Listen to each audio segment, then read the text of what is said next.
حالا اگه لباسای نشسته داریم بدیم من خونه ببرمش. من براتون یه حوله تمیز و جعبه دستمال کاغذی آوردم. بذارین اینجا کنارتون باشه و ازش استفاده کنین. خیلی خوب.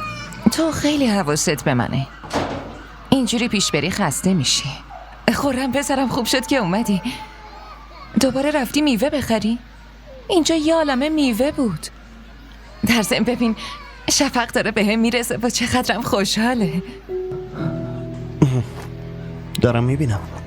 خاله ماما نصر پیشتون میاد. بابا هم باهاش میاد. اگه غذایی دلتون خواست به هم بگیم با اونا بفرستم براتون. نه عزیزم، هیچی برای خوردن نفرست. یخچال اینجا رو پر از خوردنی کردی دیگه. اونا هنوز تموم نشدن. اصلا نیازی نیست. خاله دیگه من میرم. باشه دخترم، مراقب خودت باش. شما هم مراقب خودتون باشین. بریم، من میرسونمت. اینو بده به من. نه خیر، من خودم میرم. برای خودم آژانس میگیرم.